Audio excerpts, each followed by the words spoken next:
Aloha and welcome to Wisdom Dialogues with Hope Johnson, coming to you from Hawaiian beaches on the beautiful big island of Hawaii. Yay. This is the last time I'll be coming from Hawaiian beaches for I don't know how long because I'm moving to Hawaiian Paradise Park. So next time we'll have a different view. I don't even know what it is. We'll find out. I thought you were going to have one more here. Oh, you're right. There's one more. There's one more here, and then the next one will be a different location. So hooray. Thank you.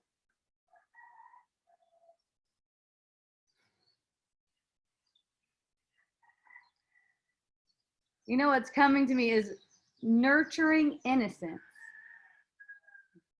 That's a little, is it a phrase? A little phrase that occurred to me this morning. Nurturing innocence, because all is innocent. All is innocent.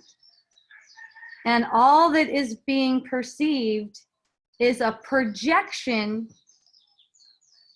of the thought of separation. So it looks guilty. It looks guilty. Basically, you know, you could say bodies appear guilty because they're vulnerable. Because they're vulnerable for something. You know, they're vulnerable to sicknesses, aging, accidents. You know, they're vulnerable. And that is an effect of a guilty concept. That's an effect of a guilty concept. And, you know, a lot of people can't see this. I say that and they go, oh no, that's not, you know, that's like the worst thing for the ego, to admit that the body is an effect of a guilty concept. So, you know, it shows up in different ways. Here's how it shows up in different ways. The body seems to do something that is offensive, for instance. The body seems to do something that's offensive. And there's these projections of guilt onto the body. The mind's projecting guilt onto the body. That's how the mind keeps the body as if it's a reality. That's how the mind props the body up. It's propped up on guilt, okay? Another one is, oh, I feel really sick today. What did I eat yesterday? You know, for instance, what did I eat yesterday? Well, there's no such thing as yesterday, but that kind of thing is saying that, you know, the body can do something against itself. Like the body can do something against itself, when really any sense of sickness is a projection of guilt. It's projection from the mind. Okay. So to get you to not see what the root thought is, that where the root thought is projecting for the body, the mind makes up these different scenarios, so you keep on projecting guilt onto the body. And all sickness, aging, and death is the effect of guilty thoughts. None of that can occur without a guilty thought. And you know, the body itself can't even occur without a guilty thought. But as the guilt is purified from the energy field, the body can be used to serve its purpose in healing. And that's what purpose it has in the world. You know, it has a purpose in healing the mind. And when the body is used for its purpose, it cannot be sick. Okay? And the body will only pass away when its usefulness is done. Without pain, that's another thing. Pain is fear.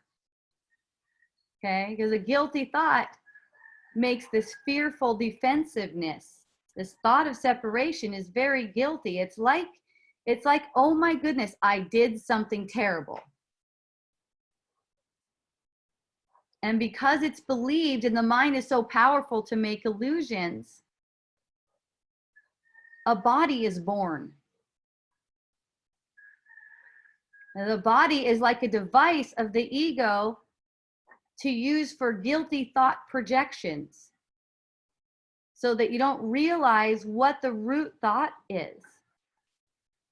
And, you know, we all made an agreement with each other to hold this thing up. We all made an agreement with each other as separate individuals that we thought we were, which we're not, as separate individuals that we thought we were. We made an agreement to pretend. We made an agreement to make guilty, to keep making guilty, because that's the only way we can prop this up. It's going to fall away when it's not being propped up. It's a dream that's just going to pass when it's not being propped up by guilty self-belief.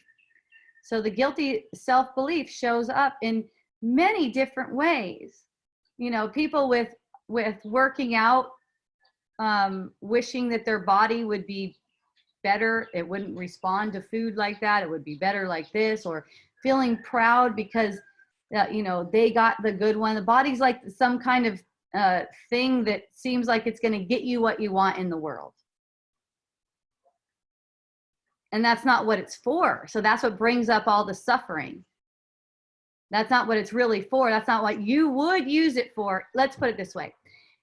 That's not what you would use it for if you were in your right mind.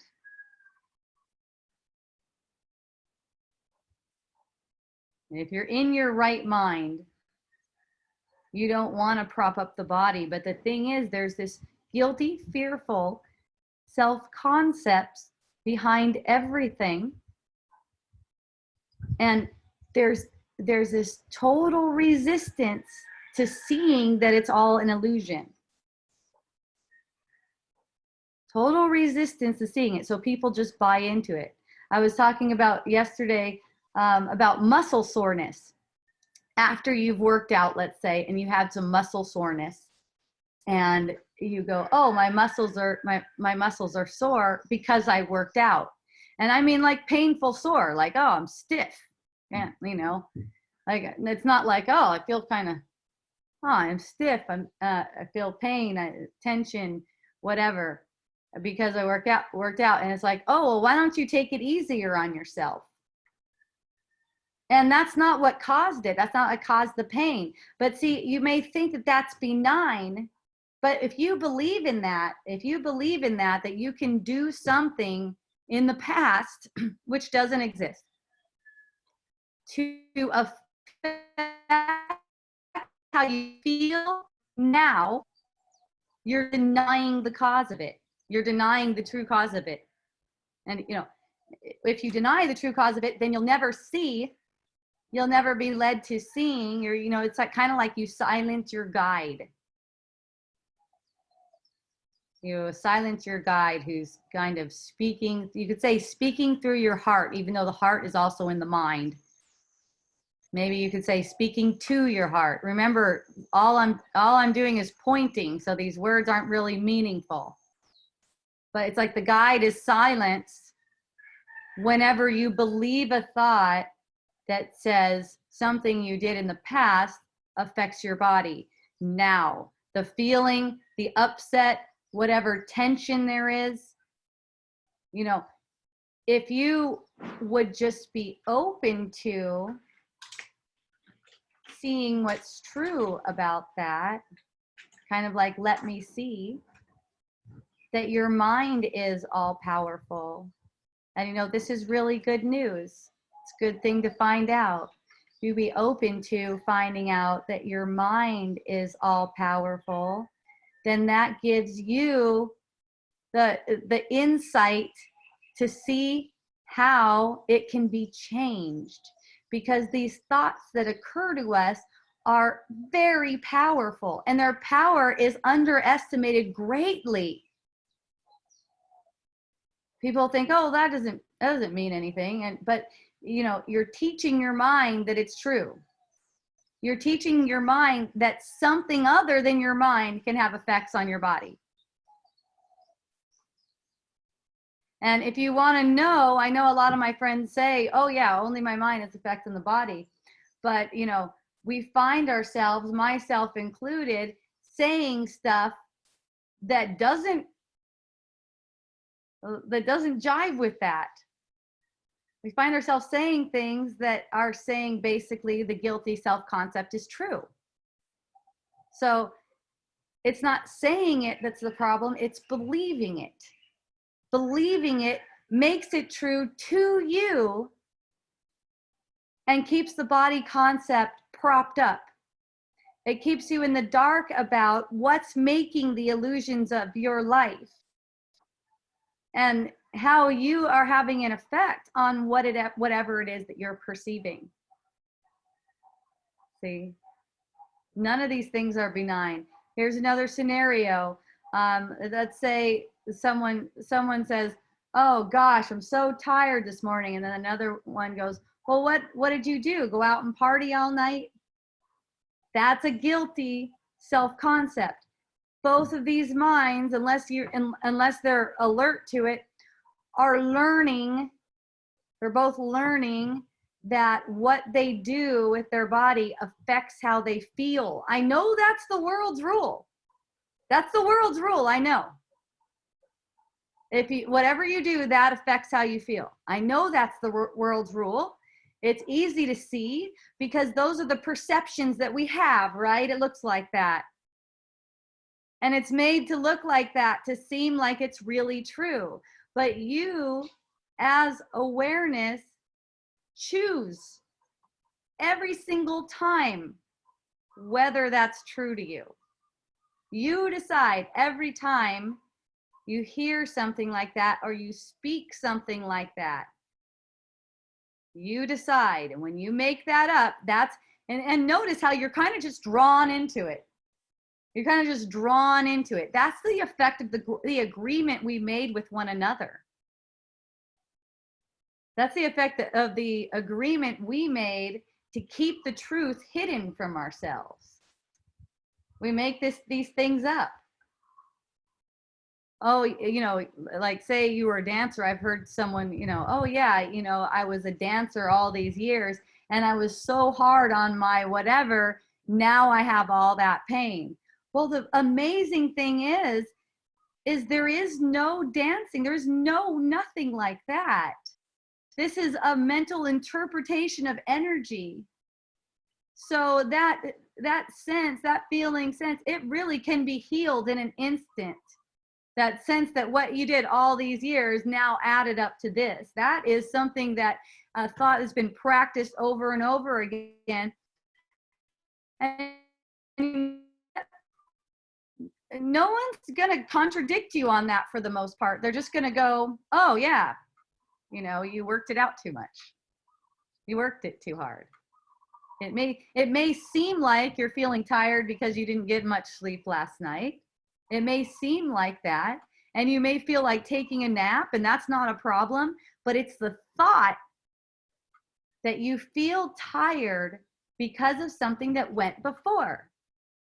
Nothing happened. There isn't a last night. There isn't a certain amount of sleep that you need to feel good. You just made that up.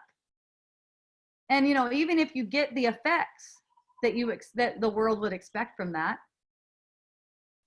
I feel so tired and I didn't get much sleep last night. Actually, those two things have no effect on one another, except that you think you didn't get much sleep last night. Right now. Last night is a projection of right now. Anytime is a projection made by the mind right now to justify what it's perceiving. And that's under the ego's guidance. It justifies what it perceives. It also thinks it has to make decisions on its own. So the mind that thinks it has to make decisions on its own is asking advice of the ego. Unknowingly asking advice of the ego. Remember, the ego is only a thought of separation. So it's identified as I. You cannot make any decisions on your own. You cannot speak on your own. You can't do anything on your own. The expression of you comes out of the mind. And it's a manifestation of what guidance you received.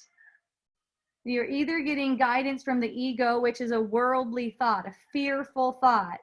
The ego follows all the world's rules, or you're getting guidance from the spirit, which is beyond the world.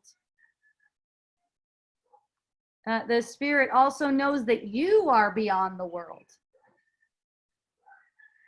Your spirit guide, also known as the Holy Spirit, you could say, in the dream, also an illusion in the dream, but very necessary. The spirit guide also knows who you think you are and has complete forgiveness for that, for whatever it is you think you are. Because the spirit guide also knows who you really are, which if you're perceiving a world, you don't know who you really are. And when you admit that you don't know, then you can get the guidance. But you have to admit that. I don't know who I am because it seems like I'm tired from not getting sleep last night, for instance. Okay?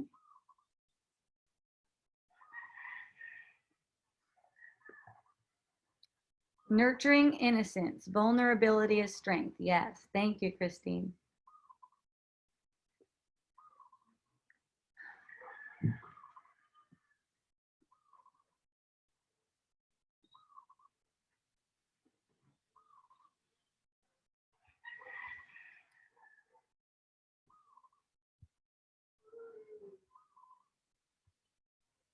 So all that you perceive is innocence because all you perceive is consciousness. And consciousness is purely innocent. You can say consciousness is like a screen that's reflecting your mind. And, you know, in this dream, you are as consciousness. And you're relating with all of the thought and thought forms that come to you as people and things and places and animals. But it's all consciousness. It's all one consciousness. You know, even if you trip over a rock and then get pissed at the rock, that has effects. It's teaching your mind as if you didn't make that up, as if you didn't put that rock there, so you were vulnerable to being harmed by something.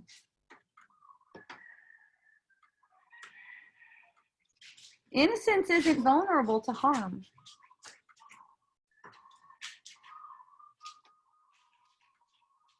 Innocence is also perfectly invulnerable to anything.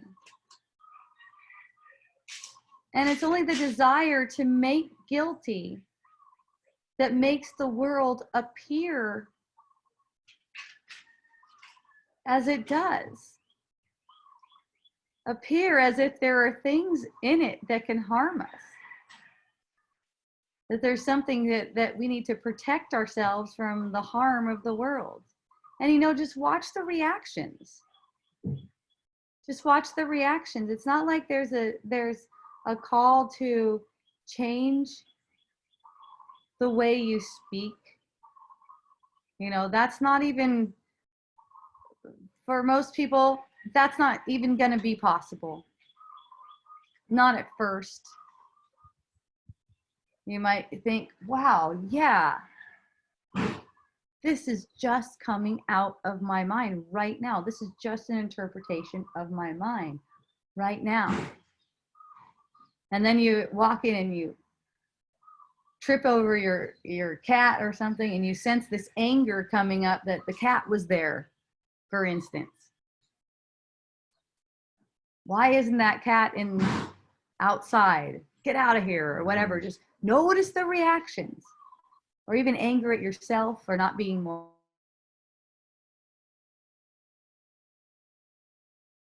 aware or conscious, anything like that. Notice everything on that side of the feeling spectrum, that's like the fearful side of the spectrum. That's any kind of upset feeling. So notice the reaction. Notice the reaction when you say, I feel like this because I was basically bad to my body yesterday. Notice how there's a guilty self-concept in there and a feeling that is not resonated with, let's say, gratitude, love, appreciation, comfort, certainty that the spirit is with you. It's like you're on your own making illusions. When you notice the reaction, when you notice what reaction you're having to the experience, you can allow that compassion to come in for the reaction that you're having, and the thought that seemed to be justified gets resolved. You know, it's almost like you're training a muscle. It's almost like you're training a muscle so that when you see something, hear something that brings up an upset feeling for you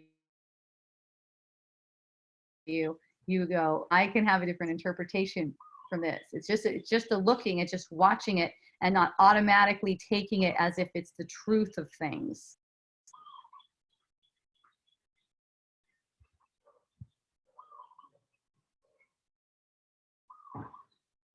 There's one example of, you burnt my toast. Someone's partner is in there making breakfast for them, and they don't like it. They don't like the toast that crispy. The toast comes out and they take a bite of it and automatically project a judgment as if that person was careless or maybe doesn't care about them, maybe doesn't love them. And it's just not noticed most of the time that this is the guilty self-concept playing out. It's a body sense that you didn't get what you want. It's a body sense, meaning what's being interpreted as a perception right here is coming from sensory perception. So it's a body sense that there is toast, for instance, and that it tastes like this, and that it can be burned, and that the person who burned it is careless, and you're perturbed, you're feeling irritated. See? So in that moment that there's that irritation, don't believe any of those thoughts. They're not one bit true. And that other person that seems to be another person is really arising in your own perception. They're giving you a gift. They're not really the way you made them out to be. They can't make toast. They're not capable of making toast. What's been taught to do that is a concept. It's like AI. The actions, the expressions, the doings, the comings, the goings, it's all programmed. But what's behind that is the innocence.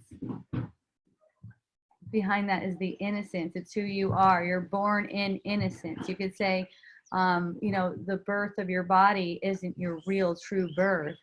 Your real true birth came when God made an agreement with itself to be one, to be unified in love. And that out of that, you're born. You could say your spirit or your soul, or however you want to put it, is born. So that can never be lost. That's an agreement you could say you have with God. Like I said earlier, made an agreement with itself, himself, herself, however it is good for you. To be unified in love, to create in love. And then what occurred is there was an idea that there could be separation. There was an idea of separation, of specialness. Yeah, I love this love of God. It's so comfortable. It's so wonderful. But I want to be special. I want to have special love. Well, this idea came up. I want to be special. And then all of a sudden, boom, the mind is so powerful. It's like there's this separation. There's this veil of separation and intense fear and guilt, thinking that I just did something wrong. I just separated myself from everything.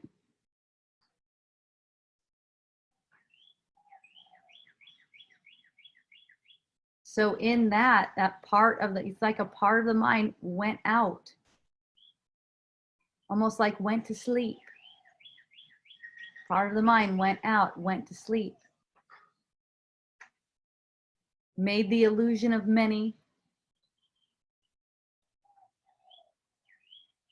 And then those who thought they're separate made another agreement, a separate agreement, separate from God, let's say, separate from God, to uphold this separate world. It's really insane because it's not going to go anywhere we want it to go because of the guilt. It's not going to be what we want it to be because of the guilt. You know, that's why it's so insane, because it's like, oh, come with me, you can be special. That's how you can be special, if there is guilt. But because of the guilt, and because we agreed to keep on projecting guilt, we're always finding ourselves in conflict. We're witnessing death, or witnessing sicknesses, we're witnessing upsets. And really, the only way to undo it is to live through it. By living through it, it could be undone when you live through it with awareness. So these things arise, these things occur to you. You might have an experience where, you know, had one where it seemed like someone stole from me, for instance, you know, and the projections and the opportunities that come up in that kind of situation, it just leads to gratitude. It's like, oh, thank you. I had one instance where an employee took a laptop to California and it got stolen from her. And there was a whole story, like, well, she didn't even ask if she could take that to California, and these different things. And in just noticing the projection, how the automatic jerk is to make wrong, and noticing how the energy shifts in the body's field, then it takes away the motivation for me to pursue anything like that, because I could see how I'm kind of beating myself up. See, you know, even like in wanting to have an apology from a person, no one did anything. No one really did anything. And the interesting thing about this, you know, A Course in Miracles calls it defenselessness. Interesting thing about defenselessness, it's not like you end up being taken advantage more. And that's the feel. That's the feel. That's the feel you get from the ego. The ego puts forth this fearful feeling, like if you don't protect yourself, then that's going to make you vulnerable to these different things. But, you know, what's been my experience is my willingness to get the feeling experience, because the feeling is what's projecting the whole scenario for me. My willingness to get that feeling experience heals the whole situation. It makes it so that it makes the situation seem like it's nothing, because it is nothing. It makes it into nothing for me instantly. And no, it doesn't lead to more occurrences of stuff like that. That's not how it goes. A person, are you just going to let the person off the hook? Someone says, are you just going to let the person off the hook? Well, I'm the one hooked. If there's anyone hooked, it's me. So, like, for instance, when the person, like the employee of mine, came back and she said, hey, you know, I'm really sorry. And I could tell, like, in her energy field, that she was like not feeling good about this, not feeling good about having, you know, lost the computer or whatever. And, you know, I said, hey, you know what? Really, really, truly, nothing happened. Really, nothing happened. And it would be the same if it was you losing it or me losing it. It would be the same. So, whatever feeling, she's like, I know it feels so bad. I just feel so, so bad. And this has been happening to me. And here's how it goes, guys. It's like, okay, see that feeling right there? That's the same feeling that arose the other times that something like this seemed to happen to you. That's the same feeling. But that feeling was not given any kind of presence. And that's all it needs. The feeling needs presence. See what happens when the feeling arises, there's a sense like, oh, this is terrible. I don't want this. How am I going to prevent this from happening to me? This is terrible. So that's justifying the feeling. That's justifying that feeling. That feeling actually has no justification. There's no justification for it. The feeling is a projection of a guilty thought. And really, even the thought of having something getting stolen is a projection of that feeling that's habitual. So if you don't like the feeling, good, that's good to know. You don't like the feeling. Okay, good. Not liking the feeling means that it's an opportunity to see what's causing it, what's causing the feeling, instead of what's causing the manifestation on the surface. See, the feeling is causing the manifestation on the surface. Once you know that, then it's like, okay, what's causing the feeling? And when you see what's causing the feeling, there's no need to pursue it for you. So your mind stops making more of those kinds of effects. And when any of those kinds of effects that people would think is really devastating or bad or anything occurs to you, it's like you have this newfound strength with it, because whatever occurs to you, you feel like you could handle, because you're not alone. And that's that certainty that the spirit is with you within everything that seems to occur in the material world. And it really is a seeming to occur. It's not really happening. Okay, let me put myself here. Bob, do you have anything to say right now? There was something I had. What was that? I see you on Facebook, my peeps. I love you. Thank you.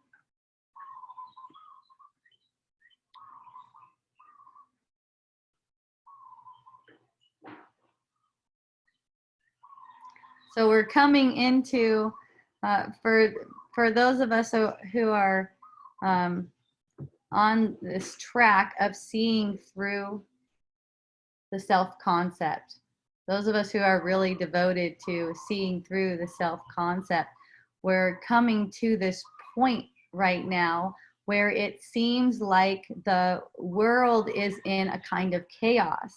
And, you know, for us, it's like, hooray, yay, this is awesome. It's perfect for me.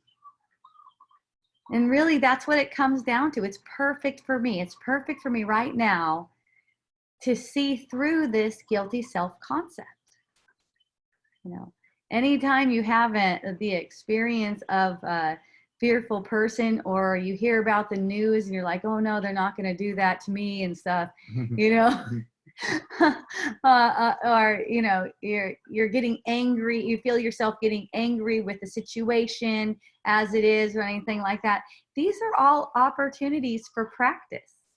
These are all wonderful opportunities for practice. And to see through this illusion is really all it's for. So whatever the world seems to be doing, that's occurring to you. That's occurring to you as a concept only. There's really nothing going on. There's actually nothing going on. And for those of us who are really focused on seeing the truth, when the world seems to get into a sense of chaos, those are where the bigger healing opportunities are coming. They're coming through that. And it's kind of like the whole world is asking. It's like, hey, it's almost like they're cheerleading you. Okay, come on, see through this stuff for me. Even if they don't know it, even if they don't realize, they're like, okay, come on, guys, do your service and see through this world for me. Because when we see through the world, we see through for everyone. And you know, I've been saying for years that what we really want is to see through the world. You know, and to see through the world, there has to be an escape from the guilty self-concept. And that doesn't mean that it needs to be fought at all. It's nothing like that. It's not, I'm going to get you. I'm a warrior against the guilty self-concept. Not like that. It's way gentler than that. It's a surrender. It's a noticing that, oh, there's a guilty self-concept. I thought that I made a mistake, for instance. I thought that I made a mistake. Well, there's one mistake, and that's the mistaken self-belief. That's the only mistake that's ever been. And that's a mistaken thought. And the thoughts about the world, all of them are mistaken. All of them are mistaken. So making mistakes about mistakes is just going to be something that occurs. There's only one mistaken thought, and that's the mistaken thought of separation. That's what we're here to see through. Aloha, Aunt Karen. I love you. Oh, thank you. Thank you for joining. So the thought of separation tells us that we're guilty and tells us underneath the surface, because a lot of people don't see that, nor do they even want to. They hear me say that and go, oh no, there's no guilt here. There's no guilt here. But you can see it come out in the thoughts. You can see it come out in the conversation. And you know, to people, most people don't notice it at all, but you can see it just come out in the conversation. You'll even see the tone change. You know, the tone of voice, a change in the tone of voice. Hey, why weren't you at the function last night? Oh, you know, look it. Watch. Hey, why weren't you at the function last night? Oh yeah, I just decided to stay home. You know, it's so nice to stay home. Look, the tone. There's a sense of guilt that makes the tone change. The tone changes to some, how do you say it, humdrum. Even your voice, even your thoughts, they're like a sound, or like a sound vibration. There's a tone to it. Guilt kills. Yes, thank you, Aunt Karen. So it's like when that tone changes, that can be your red flag that you're buying into a guilty concept right now. I feel bad that I wasn't. Any feeling bad, I know it seems totally normal, and we've agreed to feel bad about things. I miss you. That's another one. I miss you. Kind of like saying, I have a bad feeling because you're not here. It's not true. It's not true. Every bad feeling, every upset feeling comes from the thought that there's a separation from God. And that you made the separation. You made it happen. And see, here's the thing. I know it seems like there's a separation. I know it seems like there's a separation, but you didn't do it. You are not separate. You're dreaming of being separate on your own. You're dreaming of being separate, but you are not separate. You didn't do it. You never separated yourself from God. And, you know, it's not that God doesn't know you. He just doesn't know you as you think you are. God doesn't know you like that. That's an agreement that you made between yourself and the ego, you can say, to make yourself out to be something that's basically unlovable. Unloved, something that's going to die is unloved. Death and love do not go together. Do not. No. God's agreement with you is eternal. You're not something that can die. Okay. Guilt kills, like my Aunt Karen said. That's really all it is. Guilt. Every single time. Believe that, and you'll be shown where you're making guilt real. Because you can say, we don't know, we don't realize where we're making it real. We don't realize in which ways we're making it real. Anytime you think that you haven't done something enough, or you did something too much, or you were too much, or they were too much,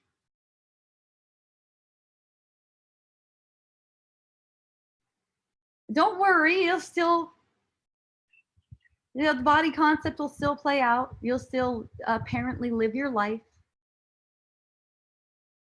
But you're using it different. You're using your life differently. And instead of using it to try to get something for yourself for the small amount of time that you seem to be perceiving a body, you're using it in service to the truth.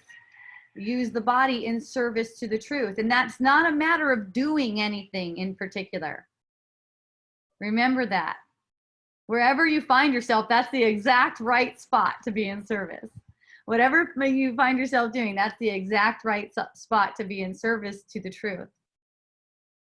Because worldly thoughts are occurring to you. Worldly feelings are seemingly moving through you. They're coming through your body's energy field. And you know what? They get really weird. Because it's an insane dream. That's why they get really weird. Like sometimes you'll just have the thought occur to you of something or someone dying all of a sudden. And it's like, it's just funny because it's trying to hook you. It's trying to hook you, get you to identify with that guilty self-concept. Like, oh, I don't want to think things like that. For instance, the guilty self-concept. Or gosh, why am I thinking stuff like that? Let me analyze myself. Thoughts are just occurring to you. Thoughts are just occurring to you. They're not personal at all. And some of them are really grave thoughts. And a lot of the times they go unnoticed because they're such grave thoughts. There's such fear of them that you don't even see them. They don't even occur to you in your awareness. They're occurring in consciousness and being perceived in everything as an energy feeling. And they're being played out too. That's the other thing. So these thoughts of some kind of killing occurred to you and you have an upset feeling, a lot of the times not even noticing this. I didn't start to notice that these thoughts were occurring to me until I started to look at my thoughts. And then it would just, I saw one that was like a suicide thought. I never knew that was going on. And, you know, you can just laugh about these things. They're meaningless. They don't mean anything, but they have been automatically believed and they're bringing about the illusion of this death world. Right now, there's a sense of a lot of dying. There seems to be some kind of pandemic going on.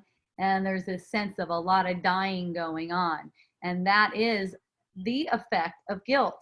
A lot of times when I say that, people go, oh, you know, it sounds like you're blaming the victim. Well, here's the thing. There isn't a victim. There's mind. There's only mind.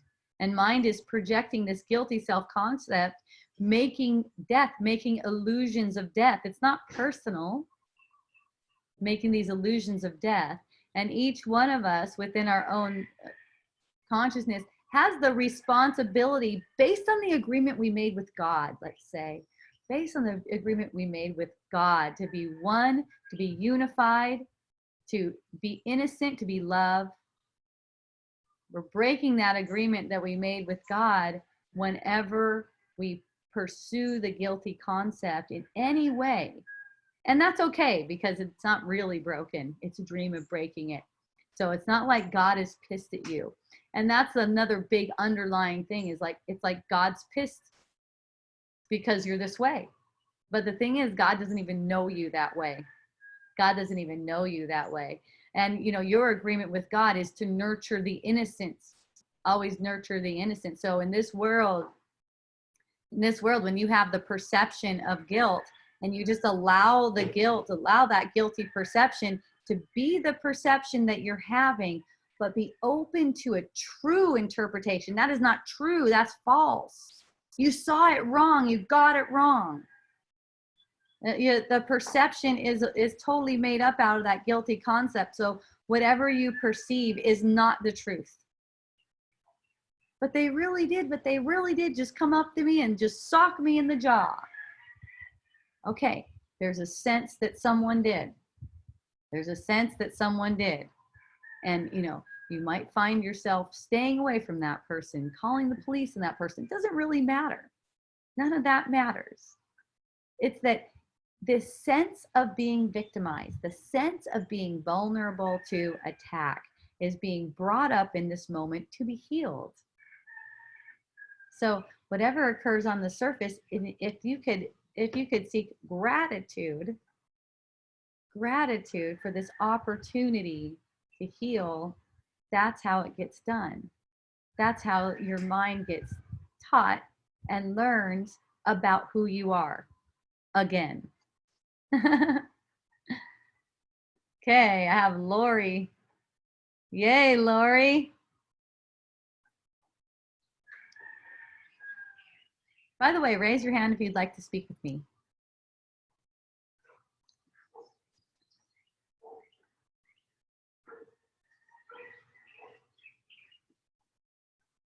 I'm asking you to start your video.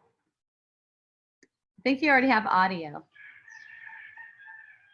Yay! I can't hear you. Oh, I muted it. Okay, go ahead. That's why I think you already have audio. Oh, that's why I muted it. Yay! There we go. The Facebook one has a delay. The Facebook one has a delay. So, yes, I can't hear you still.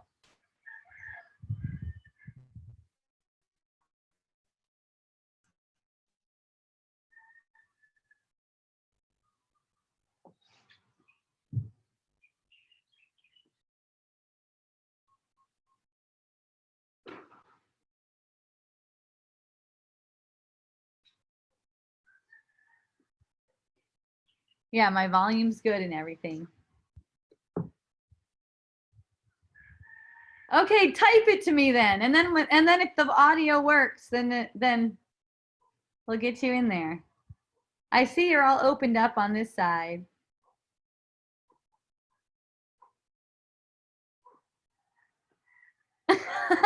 She's bumming out. It's okay. See, it's an opportunity. That gives you an opportunity right there. You know, anything that comes on that side, on the side of fear, upset, sadness, disappointment, anything like that, it's giving you an opportunity. It's not for anything else.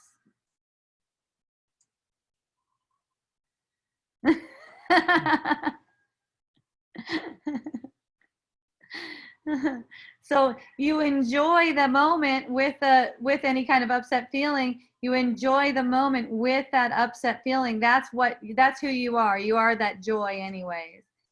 So in your allowing that feeling to just move through in the natural way that it does, and noticing that there's no justification for it. You know, and all the thoughts that occur to you about it that are upholding it are justifying it. They're making it as if the feeling is real. And when you make it at that feeling, you know, it speaks to something real, is real, or speaks to something that's real and true, you cannot ask for another interpretation because it puts your mind into too much fear. So you cannot have justification for the upset feeling along with guidance toward the truth, because that justification, those thoughts that justify the upset feeling, automatically block out the truth. It's like, I don't want to know what's true.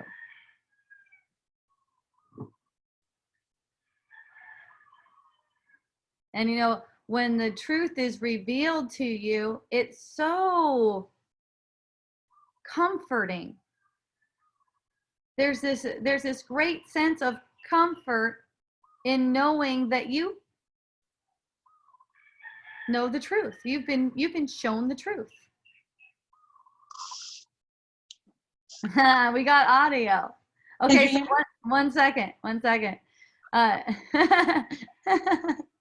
You know when you've been shown the truth because there's a great sense of relief. You can't hold on to it. There's no holding on to it. You can't hold on to the truth. That's not how it is. You try to hold on to it, it just turns into delusion again. You may not even notice it that you went to an upset feeling again. But in that moment where you're shown what's true, there's this great sense of relief. And that relief is that release from fear, because you just got released from that fearful self-concept that made you feel like you were upset, whatever kind of upset feeling that was. Yay, Lori. Okay. I can hear you and see you. Yay. And your picture is so clear. Is it clear? Yeah. Because it seems blurry to me. Okay, so yesterday I came unglued on a stranger.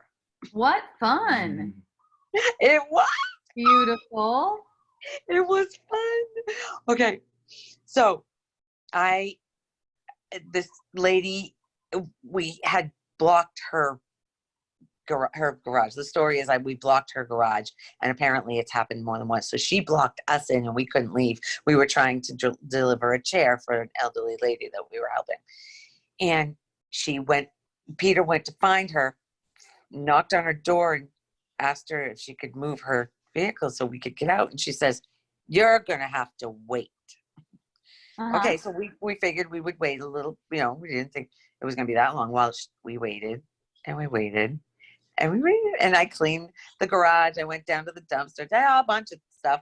And then I went I went up to knock on her door and ask her if everything was okay, if she could come, and she wouldn't answer the door. So I went downstairs by the water, just sat there, and this guy who I'd seen earlier, I saw him farther down, so I yelled, "Don't ever piss that woman off, or you're gonna fucking pay." And I said it loud because he was down. Well, apparently the woman came out of her apartment at that exact time, and she goes over to Peter, and I didn't know anything. I didn't know she heard. I didn't know nothing. She went over to Peter, and Peter didn't know any of this happened either. And she says, "I was threatened." And Peter's like, "Threatened? Nobody threatened you." And apparently she took that as threatened. So okay. When I got up to there, she was saying that she was threatened and that what I had said, and she goes, and I said, "Oh yes, I did say that," or whatever. And she says, "You owe me an apology." And I said, "Yes, I do. I'm very sorry. I apologize. I just blowing off steam." And she goes, "Well, I've had a heart attack and I'm sick and tired of having people park in front of it's been years and I've had to deal." And I, felt the compassion for her. And then I said, "I understand. Do you understand that we just are dropping off a chair? I don't care what you were doing." And then I said, "That's why you had a fucking heart attack." Oh, jeez. So not exactly nurturing innocence there. Not one bit. Yeah. Peter's standing there with his hand like this, trying to hold me back because we were going to be out of there. She went to go get her car and then she walked away. So we're stuck there. So when thoughts of, I'm going to call the cops on her. And I'm like, no, chill out. It's okay. Nothing happened. It's okay. Well, so she's not going to move her car now. So Peter says, we'll use Pat's car, the woman. And so I go to get the keys, come back out, and she, all of a sudden the cops show up, 2 of them, 2 cops. So they come over to us and I explain what happened and they're like, okay. So they walked away and then they started talking with her and she was livid. It was just blah, blah, blah, blah, blah. So I just walked into Pat's because I was like, they're not going to need me anymore. Like, I don't need to be part of this anymore. So they made her move the car and we left.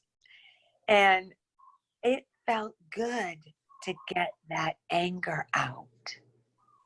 Yeah. Well, that's really, it feels good to get it out because it's an ego relief. That's why it feels good to get it out because, you're holding it inside. And then when you project it, when you project it outward like that, like, hey, that's why you had a heart attack. What you're saying to yourself is that you're vulnerable. What you're really saying to yourself is that you're vulnerable. And so it feels like a relief because this stuff that, it's unseen stuff. It's always unseen stuff. When you have something where you're basically convincing someone that they're guilty, right? Like, well, that's why, you basically harmed yourself. You basically harmed yourself. So, it's like you bring this harm upon yourself, and it's just like a really, like, you feel all the hate and the rage and all that stuff just kind of like blah, like that.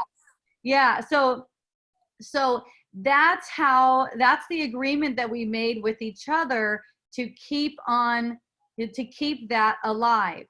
It's like, I'm going to offend you and then you're going to offend me. We're going to be attacking each other. This is an agreement we have with one another, and so there's also, kind of like a clarity that can come up in that moment.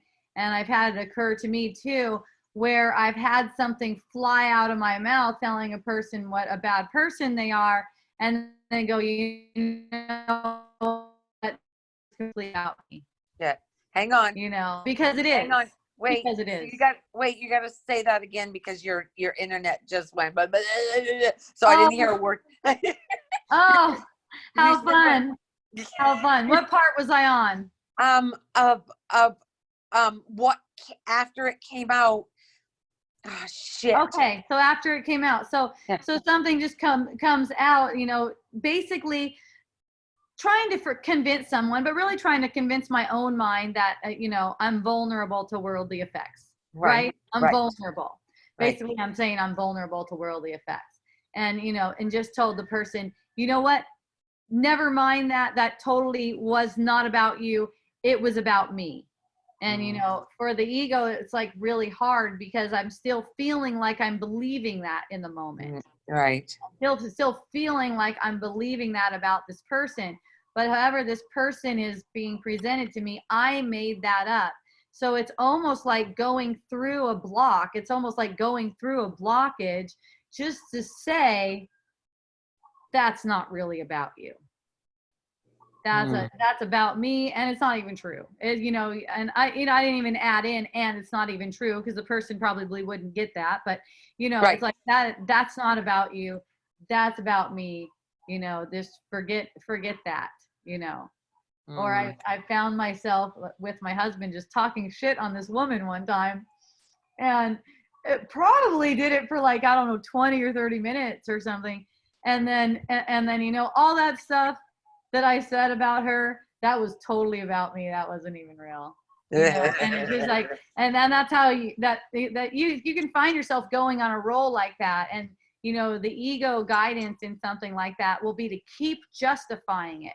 Like if it came out of your mouth, then it needs to be justified, but it can be completely retracted too, and just go, oh, you know what, that all that stuff, that was just like an emotion playing out. Yeah, definitely. That wasn't meaningful at all. That wasn't about you. I might find myself over there with some flowers for the woman and go, man, thank you so much. I mean, I just saw I just saw something that I was holding against myself. Yeah. I don't know how it would go down, but it's like it just comes to a place of sweetness if you allow it to come to a place of sweetness. And that's what makes it really beautiful. It's like love wins.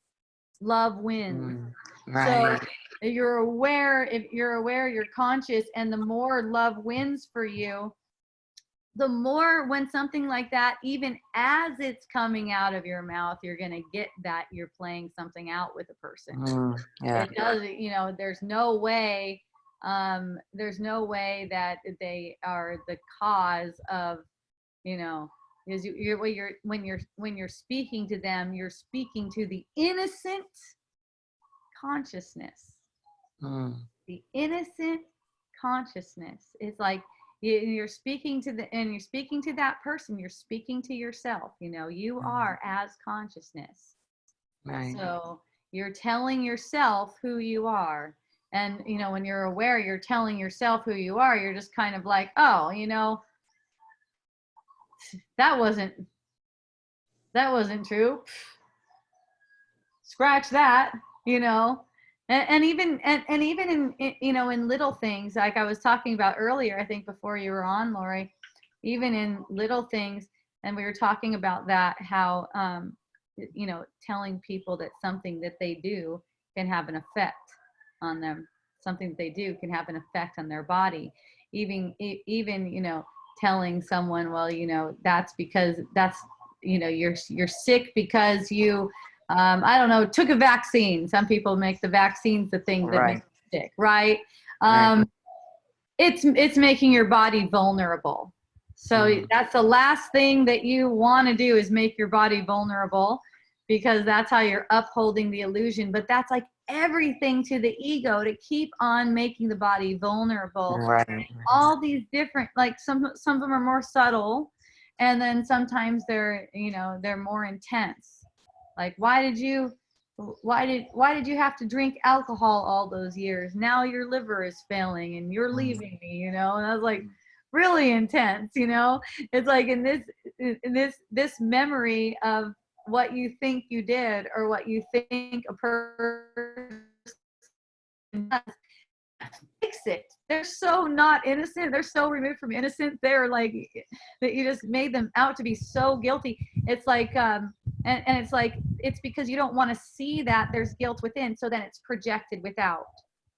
And so this devotion to the truth includes willingness to see how you are projecting it.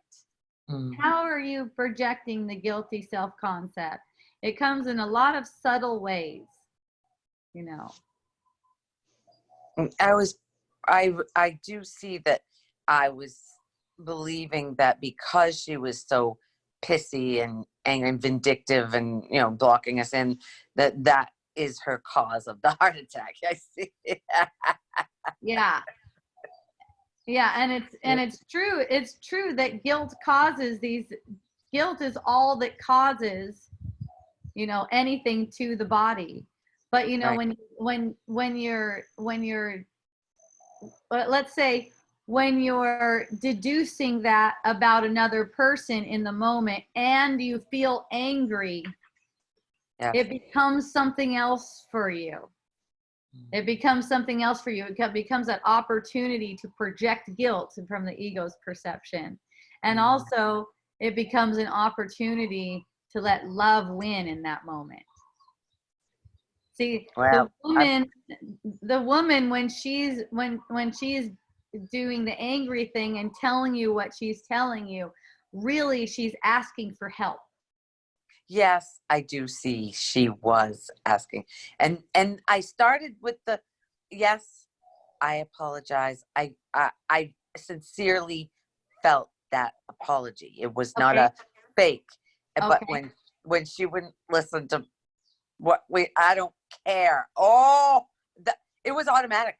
It was There like, was yeah, no yeah, yeah. It's not. It's definitely perfect. It's absolutely perfect. yes, I see Um, it. Yes. yeah, because it's a learning, and Yes. all of the things, like wherever you find yourself, is so perfect, and you see how quickly you get to see how quickly it's just you'll just get triggered to becoming like I, mean, like a wild animal, like attacking something.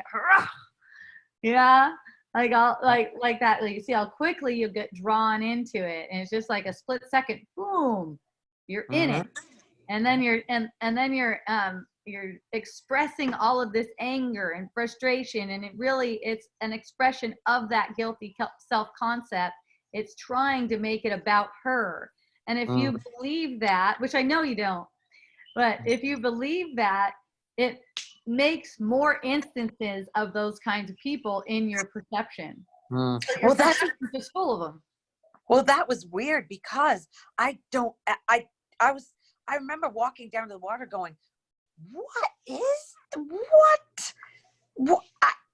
Because I walk around in my own little bubble and it's love pretty much most of the day. I was like, what the fuck? What is this? And I could see the thoughts of, what a fucking bitch. Why is she being so vindictive? Why? So that was all mine. Yeah, thoughts about yourself. Yeah, all of them, all of them. It's not yourself as in who you really are, but it's a thoughts about the self concept that So, you've agreed to uphold. So it's kind of like you have an agreement with her to uphold that guilty self concept. And there's going to so it's be energies like that arise from time to time, you know, just so that you can see through it. Just so that you can see through it. So this will occur again until in the moment there's a complete healing. surrender, yeah. Yes, it will occur again.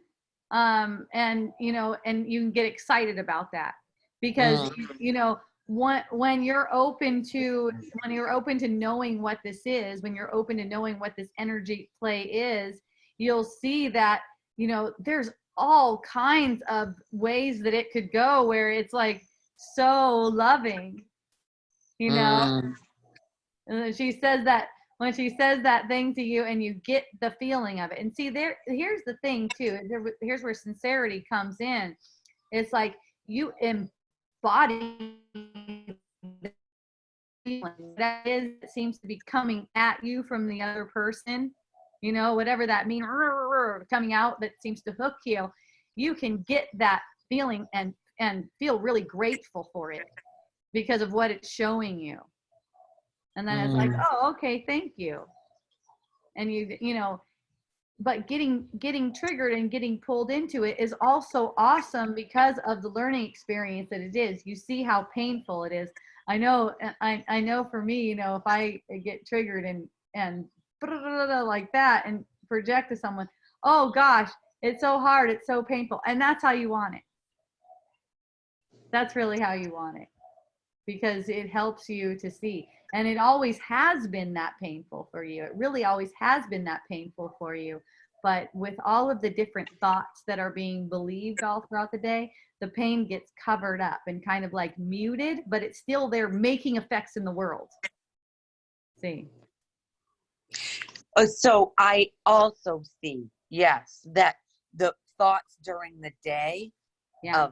of Pat, the lady that we are there a lot and we are going above and beyond for her, and it's involving a lot of money each time, and she doesn't offer for, I mean, so because she has a lot of money, it's the thought is she's taking advantage of me, and I know damn well that's bullshit. That's all thought, and because I ended up giving my sister's son's girlfriend $500 without her even asking yesterday. But the whole day I was bitching inside about all the stuff that the tally of what Pat is doing to take advantage of us. Oh, that's driving me nuts. And then was that before the Yes. episode? Yeah. So I know this is something I brought up yesterday on Wisdom Dialogues in person too, that these things tend to steamroll. So Yeah. so earlier in the day you're having these thoughts and you're buying into them. You sense that you're buying into them. It's not fun and playful for you, right, to have this thought. And here's the thing, let me just put this out there.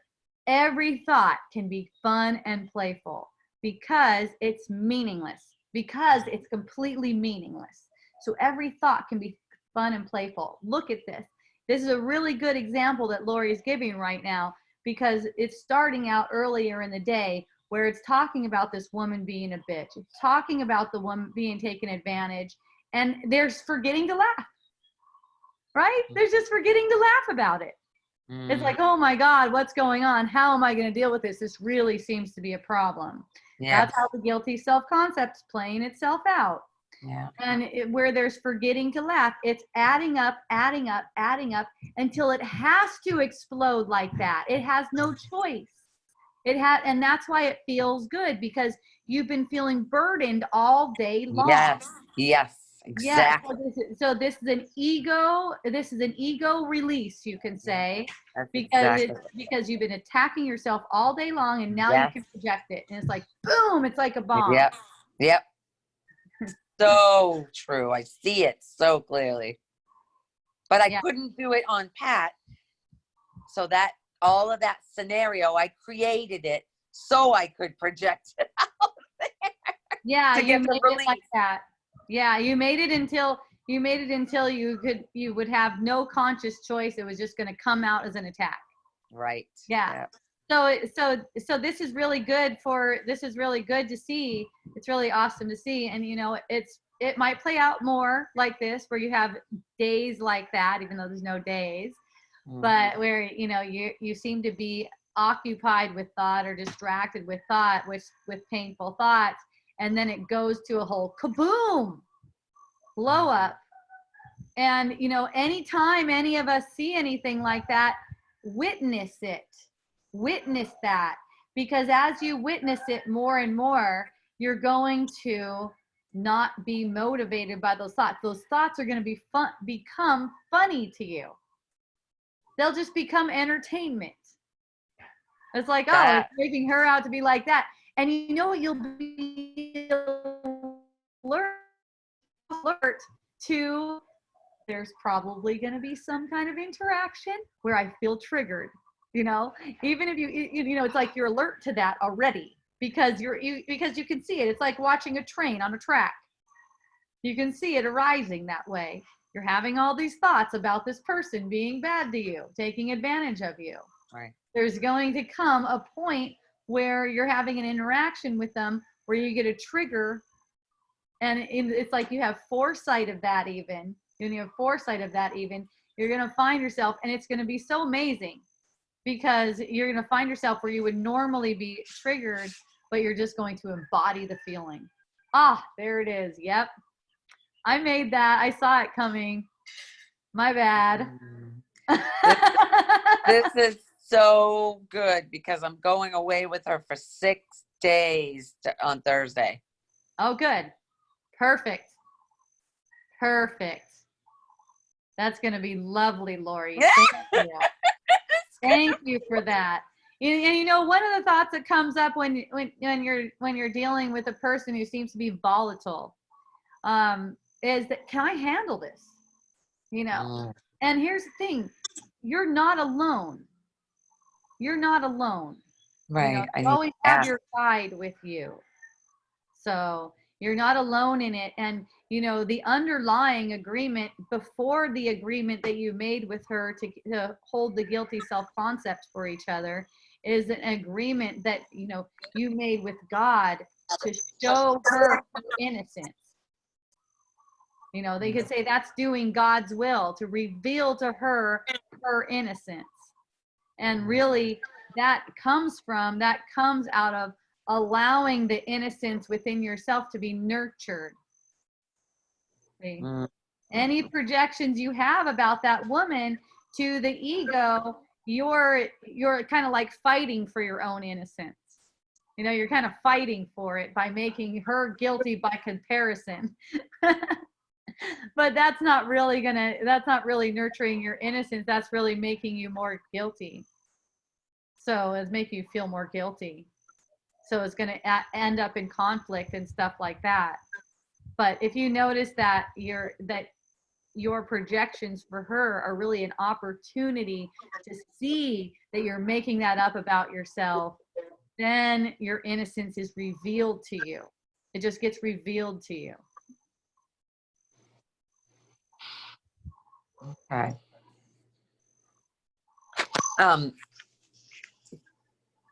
The woman that I said was taking advantage of me, that was going on all day, the one that the chair that we got, you know, tonight we were over there again, and she sat down and said to me that because she saw a bunch of people outside her condo and she thinks that they were all pointing, and she was upset because I should have been above that. Oh, good.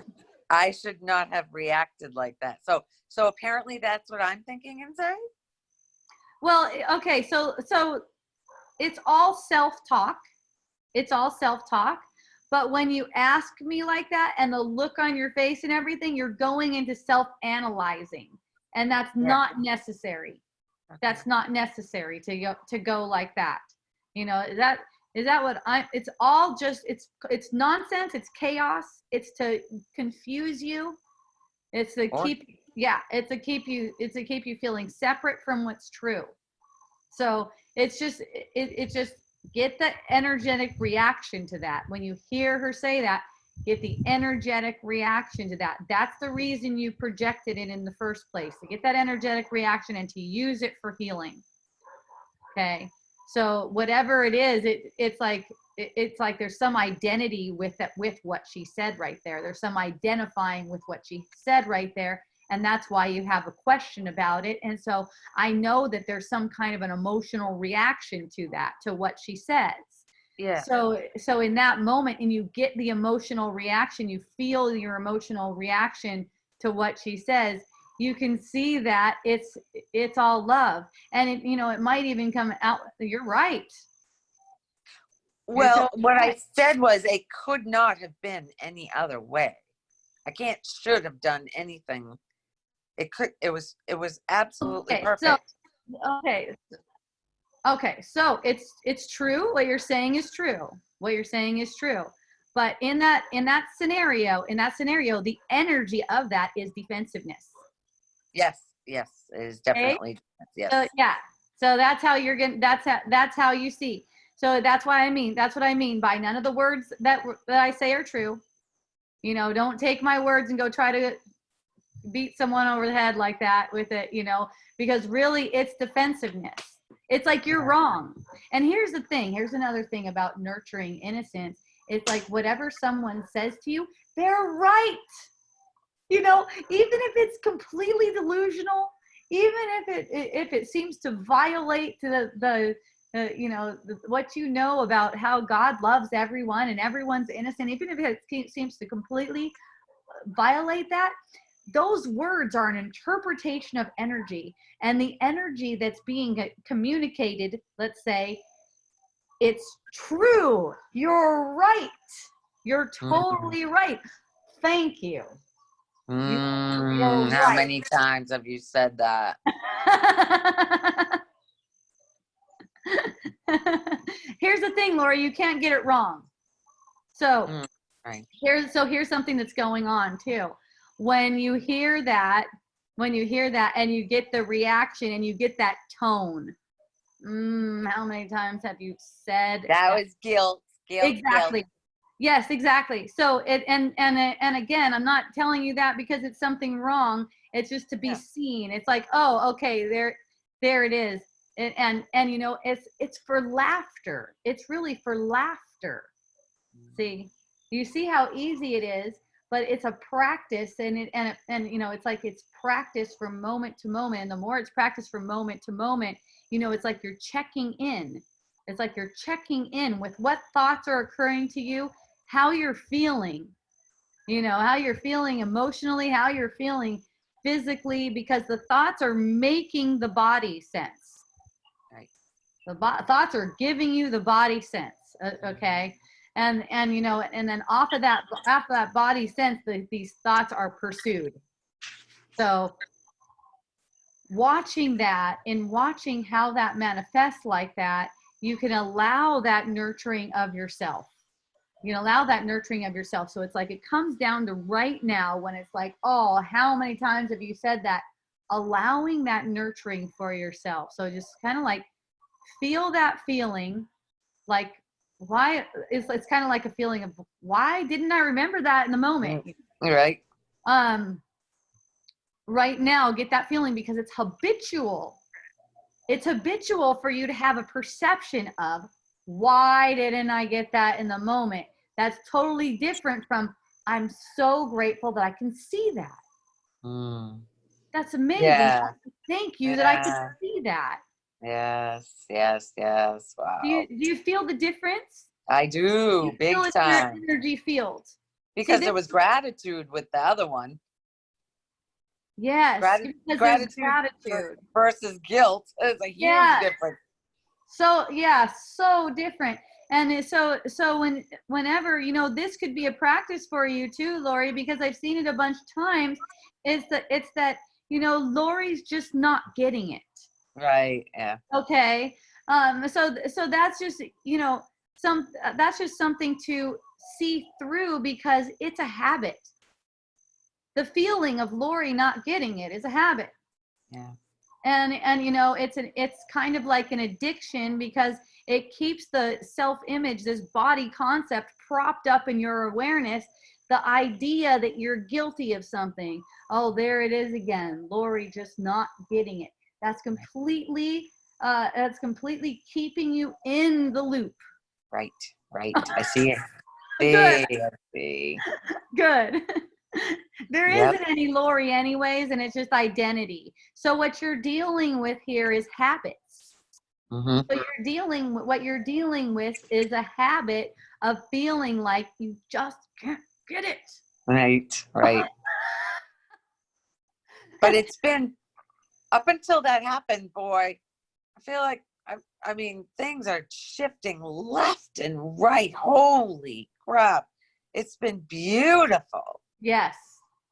Wow. I'm just in awe of it all. But then Yes. there's that. You know what's great about that? You know what's really great about that? Look at the contrast. You can see the contrast so much more clearly now because Yeah. you know what walking in the light is like. You Oh, know what yeah. it's like. It's So so fun. yes, it's so fun. And all of a sudden life sucks when you're wrapped up in a thought, right? So Well, the bummer thing has been coming up lately when there's a and then it's like wanting to be bummed and I'm like, no, nothing is a bummer. Nothing is a and bummer. you actually feel it. You feel the relief. Yes. Yeah, that's the thing. It's like it's like that. So that has already been changed for you. Right. Because it used to be just normal for you to be like, oh, that's a bummer, and just believe it. Yep. And then go on like you didn't just totally attack yourself. Right. But now you see, you know, even the word, it just kind of like triggers because you have seen through that. It's the same thing with this thing about Lori not getting it. Yeah.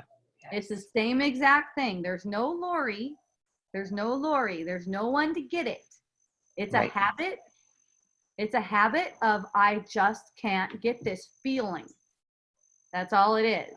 I'll never master this. It's a habit. Mm-hmm. So you embrace that feeling.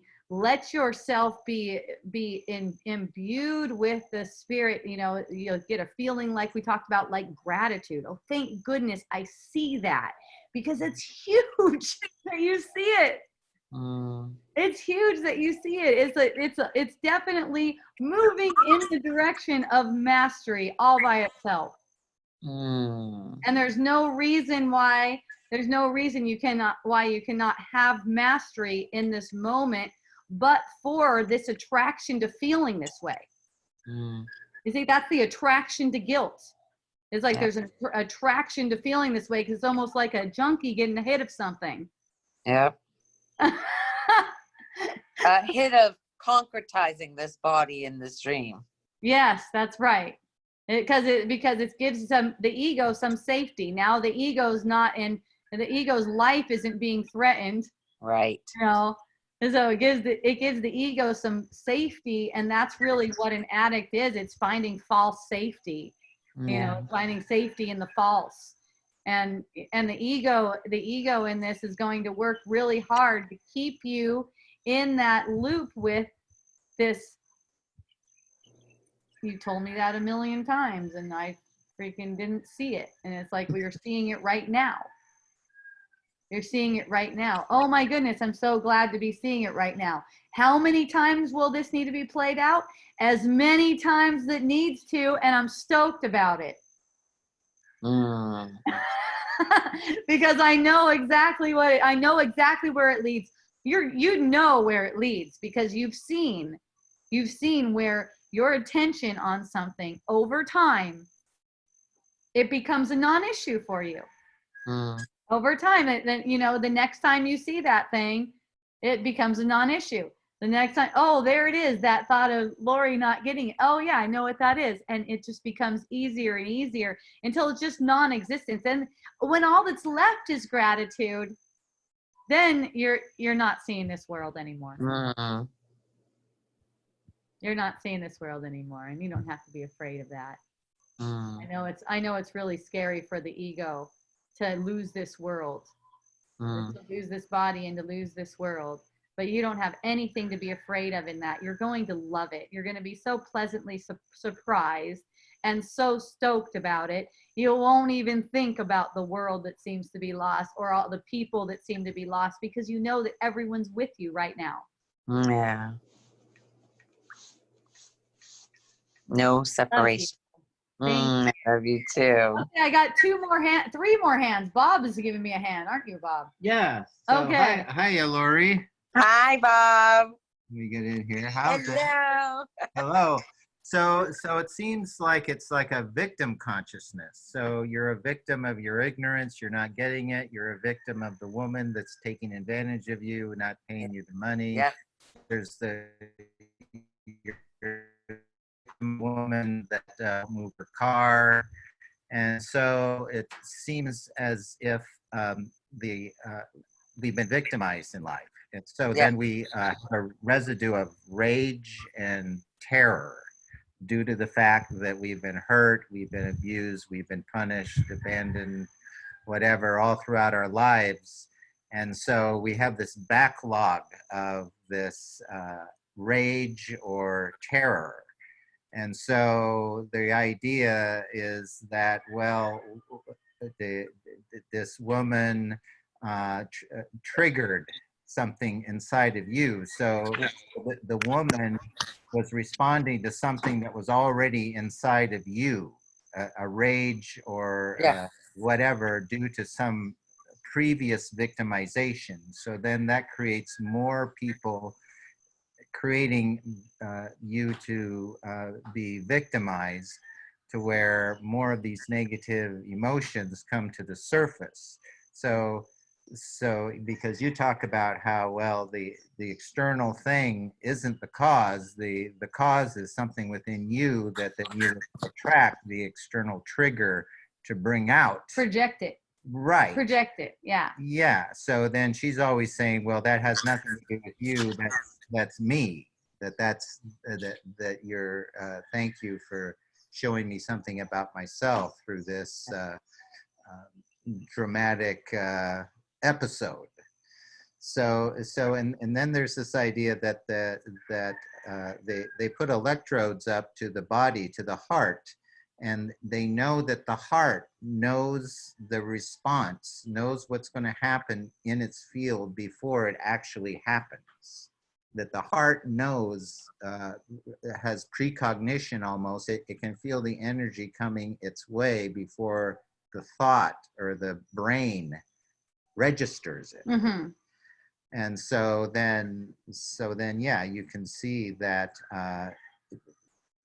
that it initially comes from within you. Whatever you perceive on the outside is being projected, and then you're witnessing your projection out in the external world. So that's why she's saying, yes, it's always about me, instead of, And you're right, blaming and being victimized. This person is horrible, is doing this to me and everything. And so then the dominion, what she's talking about, is the joy, is the laughter, is to be lighthearted about it. But then in order to have that, then there can't be this residue of repressed or undealt with rage or fear due to past victimization. But then now Jesus says that before you go to the altar to pray, first make peace with your brother. If you have aught against your brother, or your brother has aught against you, first make peace with your brother, then go to the altar to pray. So I think a lot of what happens, why we're still holding on to this victimization of the past, is that there's been no forgiveness.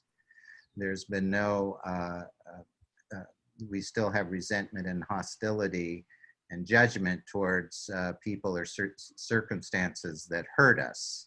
And so then we have not forgiven. We have not let it go. We haven't, like Hope says, nothing happened, that there's nothing to forgive, that there's still something that we're holding on to, a grudge or a resentment.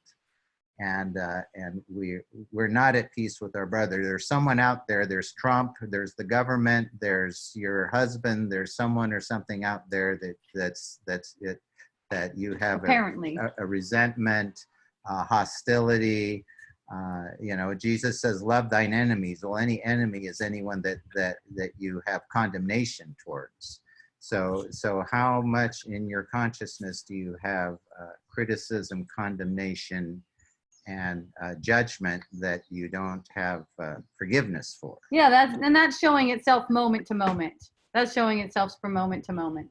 It's just anything that comes up in the moment, and just being aware of what that is. And let me just share with you, you're going to find that like 99% of the thoughts you think are just guilty self-concept thoughts. They're not really relevant. Watch how quiet things get.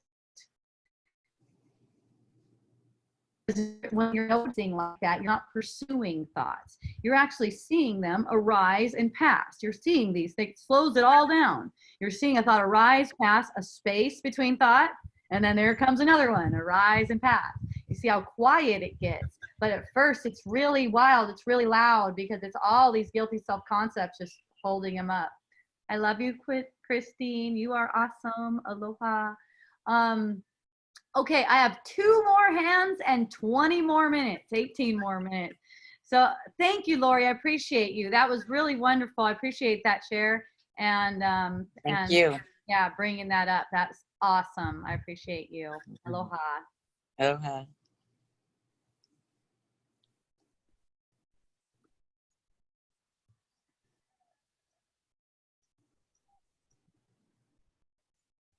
Okay, John, I didn't promote you to panelist yet. I came on to see what kind of question you have. Well, Oh, you got a rooster.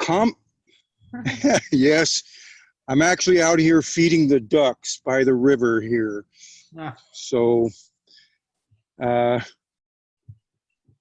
I wanted to just throw my 2 cents in the form of a poem. Oh, that I okay. think is, This is a poem that you wrote right here. I wrote this poem and it's very relevant to what everybody's been Okay. talking about so Okay, go far. ahead and read that poem then. That would be lovely. Let me put you on. Okay.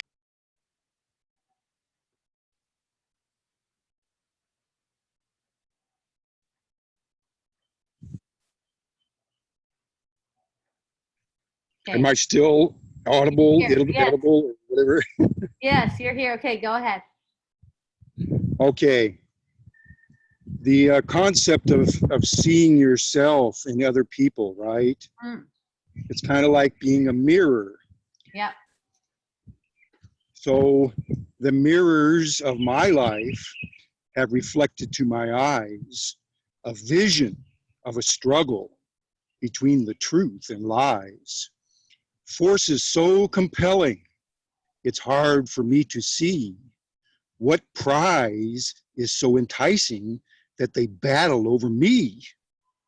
A call to higher planes, my spirit longs to dwell. The call to grow so painful, I know I've tasted hell. What is the seed inside me that seems too small to touch?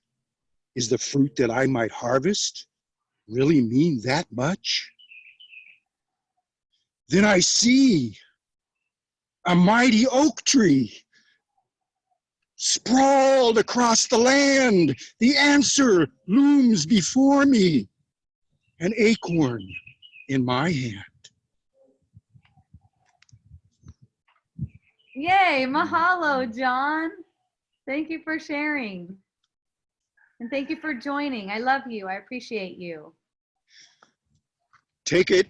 That's the message I've got. I don't, the creator shoves that stuff in my head and he puts me in a funny costume and tells me, go out and tell people. Wonderful. Thank you for sharing it with us today. Aloha. Aloha.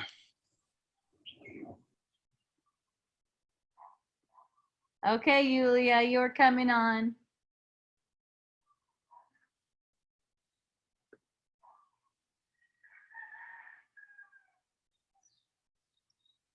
Oh, nice background. I can't hear you. Let me check if it's my end. Now can you hear me? Yeah, gotcha. I'm testing out my new headset. Cool. And I forgot I put this background here, but might as well let it be. It's Let it better be. than what's behind me. Aw. I just wanted to join for a few minutes to hang with you guys, with you and Lori and everyone else. And Sweet. Do you have any question, or are you looking for any kind of clarification on things? No, I was just gonna say that I've had those thoughts again, about the kids coming up lately, that something is wrong. Uh-huh. And basically when I started listening to you, I couldn't listen all the time as this last wisdom dialogues was going, but I could listen to most of it. Basically things were going on here, so I couldn't join completely. But Okay. I heard enough to just remind me and put me at ease again, Good. But Good. I guess I just noticed how persistent that stuff is. You think Yes. it's gone. You think because you're not acting a certain way, it's not there, but it's there. Kind of Right. like that. It's not about the actions. It's about getting that feeling every time it arises, because that feeling is like that hit of heroin to a junkie.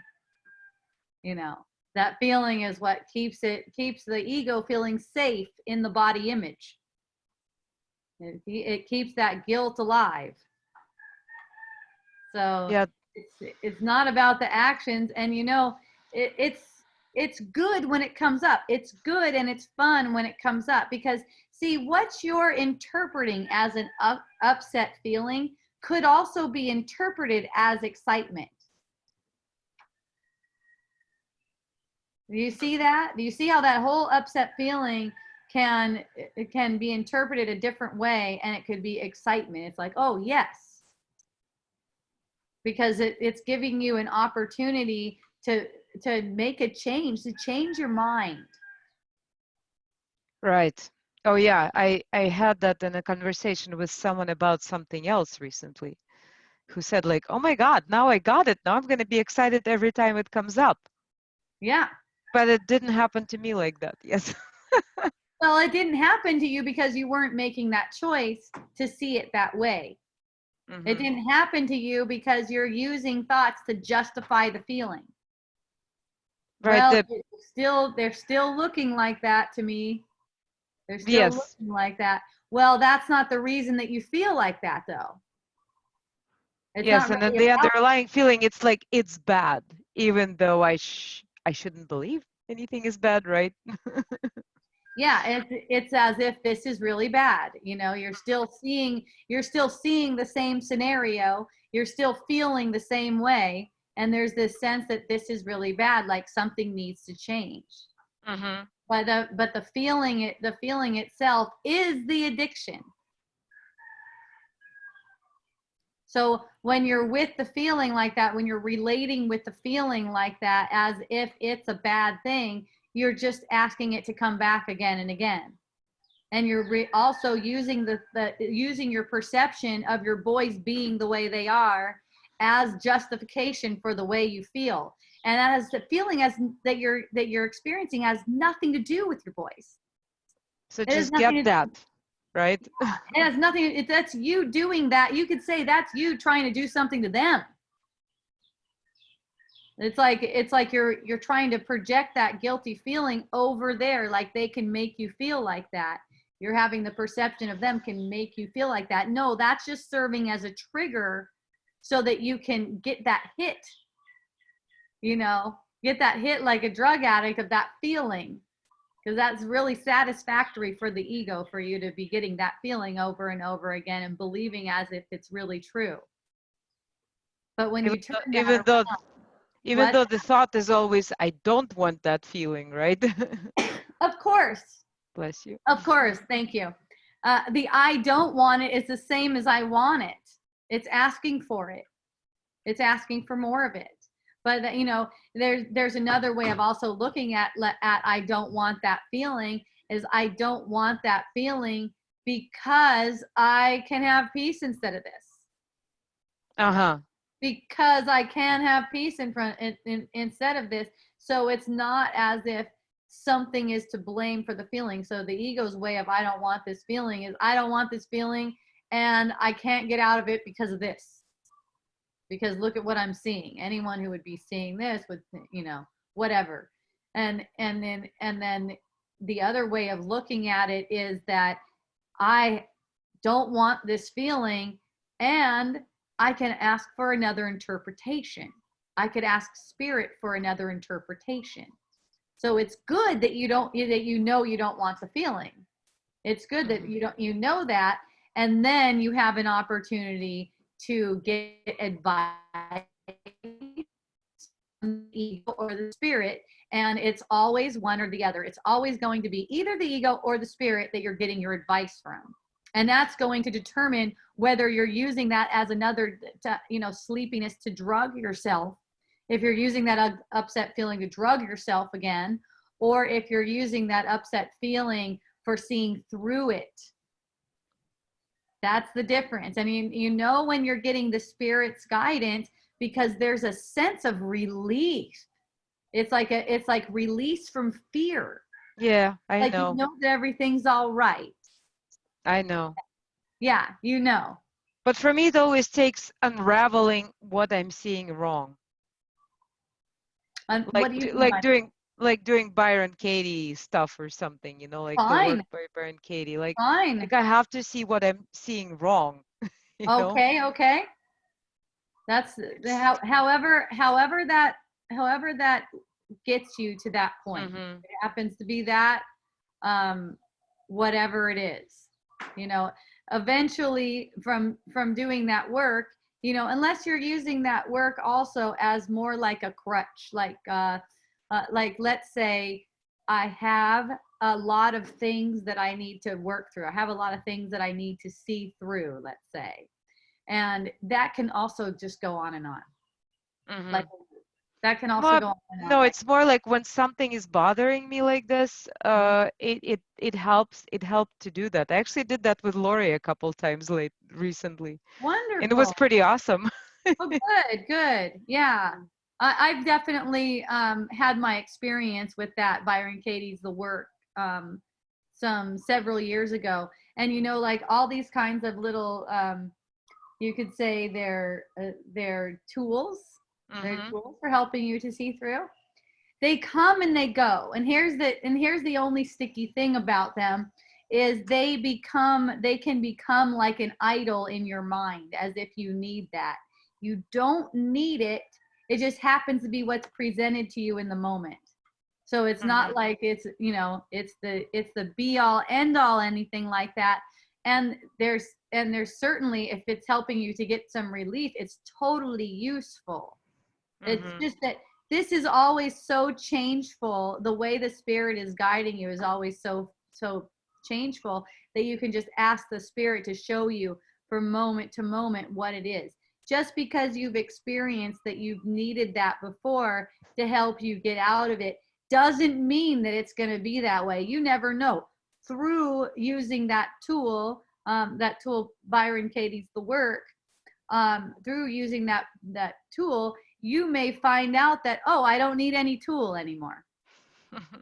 You know, No, that's quite possible. Yeah. well, yeah, well, that's the way that's the way it's going to be as soon as there's a detachment from that thought that you need something to see through it. Uh-huh. Really, you know, that's the way it's just going to be. So it's like look at these tools, any tools that you're using as just a passing thing, because, you know, you can just see, wow, I don't like to feel this way. And guess what? I don't have to. Hmm. And you're open, you're not keeping a thought, you're not making a thought to justify the way you feel as if there's no way out of it. Hmm.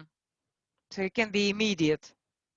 Yeah, and it could be instant. It could be really instant. And that's the thing to look for too, is that you deserve it instantly, and the only thing that's preventing you from instantly having that relief from your spirit is your attraction to keeping that feeling going with justifying it in thought. So Hmm. when you have some kind of procedure where you're kind of like doing some kind of surgical procedure in your mind or something like that, it kind of takes your attention toward that procedure thing, you know, and the ego loves that, because for the ego it's like seek and don't find. Seek and don't find. So if you get hopeful about any kind of method or anything like that, that's always Oh, ego. I Yeah. see. So like in the moment that it's working, you use it, and then like let it pass, because it's all you, it's all your mind making it up. Hmm. But that's awesome that you can find some relief from it. It's showing you that that relief is available for you. That this is the procedure you needed to go through to convince yourself that you can have it. Right, like disease and cure, right? Yeah, exactly. It's like, You okay, think you need a cure because there is a disease, right? that's exactly right. And really, and really your guidance for seeing through it instantly is coming from the spirit in an individualized way. So no one can really give it to you like in the form of a program that you can buy or something like that, because it's like an individualized, where spirit is showing it to you through your individualized mind, where you can understand it and you can see it and you can see through it in an instant. And that's you could say that's your special purpose, to hear that voice and to find out for yourself how to see through all of these illusions, how to recognize. I mean, it's so simple that there's these complicated methods made up just to give the ego some play, which is great, which Hmm. is great. But it really comes down to this simplicity of, wow, I don't feel good. I must have believed something wrong. Show me a new interpretation. And you know, it's not even that long. Like in my awareness, it's like there's an upset feeling that comes up, and it's almost like it's just noticed. And it's like there's gratitude. Oh, thank goodness I see that. I don't have to Yeah, go with it. but basically the whole thing about Byron, Kate, is the work is like find another interpretation. Yeah, it's perfect. That's all it is, right? Yeah, it is. It is like that. It is like that because it's like it's like, what is it? I forgot, but it's really similar to what I'm talking about right now. In fact, it may have even shaped some of that. Right. Like, is it absolutely true? You know, if it's Right, not that's true, it. like, blah, blah, how does it make you feel? Blah, blah, blah. Find turnarounds. Very Meaning, nice. like, find how it's like true or how the opposite can be true. And there are Yeah, like multiple ways of making it the opposite, not just one way. And it's does not, I guess, set in stone how it'll go. yeah. So that it's kind of like it's kind of like a method for getting you open to hearing the spirit's guidance. Mm-hmm. It's kind of like a method like that, and then you'll see once you get in tune and you can sense the spirit's guidance. You can that sense of relief that you get from the spirit's guidance. It's just right there. It's just right there, and it's always right there. It's always right there. So these things are great for helping to see through. And then just as a caveat, these things tend to stop working. Any method is like that. It's like, this is what I need. This is what really works. This is what I need right now. Only right now. These things are always changing, and this is what gets really hard for people because they're like, oh, thank goodness, I got it. I know what I need. And the thing is, you just can't hold on to anything. It's always passing. It's always changing. Well, that I've seen all my life. Yeah. Good. Good. Passing from one thing to another. Yay. Okay, so I'm going to share a couple more things, then I'm going to log off. It's 5 o'clock right now, and I got a party. Woohoo! Pizza party, Cinco de everyone. Mayo. Yay. Cinco de Mayo. Mhm. That's right. Okay, so thank you. I appreciate you. Thank you so much for coming. I love you. Thank you, Hope. Yay. Love you. Okay, so I go, oh, to attendee. Hooray.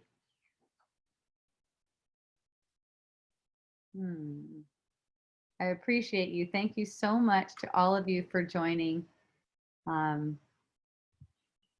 Yeah, it is really that simple, that Spirit is talking to you all the time. Spirit is speaking to you and showing you how there is nothing happening here. Everything is for you. It's only love, and it's all innocent. The Spirit is constantly speaking those things. And whenever you're upset, you cannot hear it while you're justifying the upset. While you're justifying the upset feeling, you cannot hear it. So just don't justify it. It doesn't mean you need to try to get rid of it. Knowing that you don't want it, great. I don't want that. I don't want that feeling. Good. It's good to know. You know why? Because you're only love, and that's not a real feeling. It's based on thoughts that are not true. So knowing that, you can ask for another interpretation. You can ask for a true interpretation.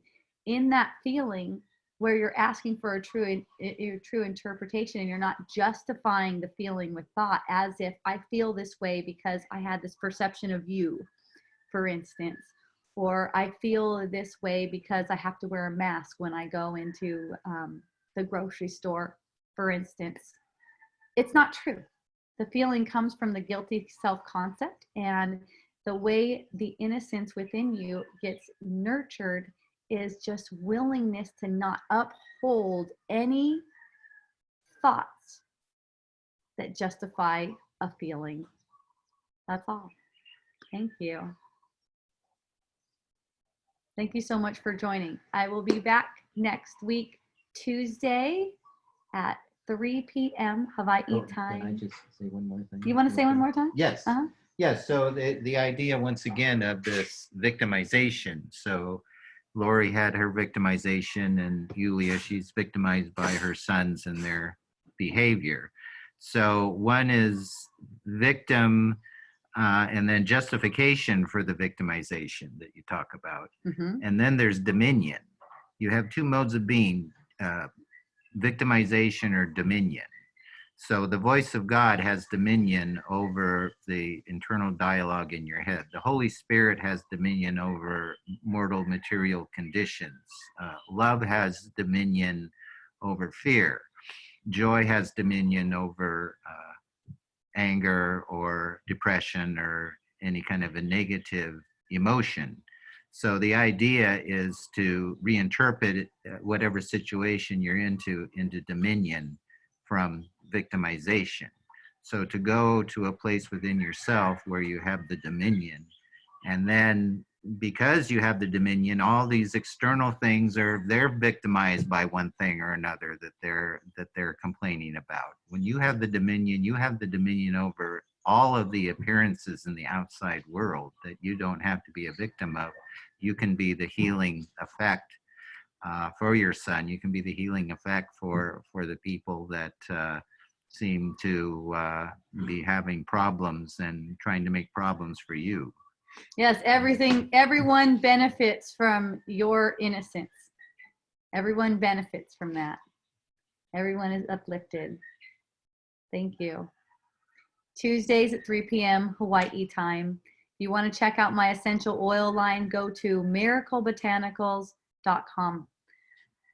You can check out my book and other things you can donate to over at hopejohnson.org. Yay. Thank you so much. I love you. I appreciate you. Mahalo. Ahui ho.